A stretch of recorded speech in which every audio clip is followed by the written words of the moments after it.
Ei, Lua. Hola. Ostres, quina casualitat, no? Doncs sí. Vosaltres dos sou la parella gay que busca un ventre de lloguer. Sí, som nosaltres. Per fi em decideixo i la primera parella que m'ofereix l'agència Un hijo es posible sou vosaltres dos? De veritat que en alguna altra vida vaig haver de fer alguna cosa terrible perquè tinc un karma de merda. Però quan tu em vas deixar ja estàveu junts. No, bé, reconec que el vaig anar a buscar, però ell tenia parella. I m'hi vaig resistir tant com vaig poder, perquè el vaig engegar a la merda. Sí, m'ho mereixia. Després d'unes setmanes ja ho havia deixat amb el meu nòvio i estàvem vivint junts a casa meva. Ara ens hem casat, saps? I volem ser pares, Sí. I no en sabíeu res perquè us vam bloquejar a tots al Facebook. Us ho volíem dir en persona, però al final no hem trobat mai el moment. Però és que és molt fort, no ho veieu? Jo em pensava que érem una mena de triangle impossible i ara me n'adono que en aquesta equació la que ha sobrat sempre he estat jo. Per què no us heu liat quan éreu joves?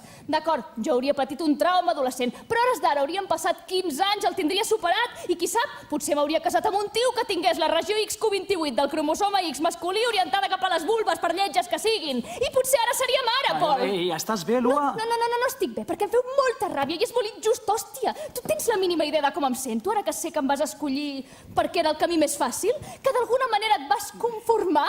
Que em vas estar utilitzant com a tapadora heterosexual durant tota la meva joventut, sabent que jo m'havia lliurat a tu en cos i ànima?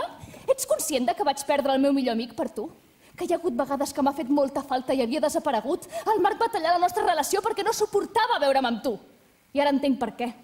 Sabies la veritat, Marc, i no me'n vas advertir? Vas permetre que cometés l'error més gran de la meva vida? Tant m'odiaves? I, Pol, quin problema hi havia a sortir de l'armari? Estàvem als anys 90, ningú dilapidava els Escolta, gais! ei, no era el meu moment, saps? No estava preparat.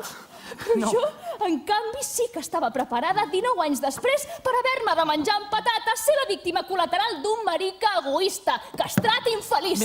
Com a sexòloga, he estat una de les principals promotores perquè s'aprovés la llei que legalitza els ventres de lloguer. Volia que parelles com la vostra tinguessin una oportunitat. Però ara me n'adono que m'hauria hagut de dedicar a buscar la cura de l'homosexualitat, perquè amb tanta maricona en estampida ara seria rica, joder!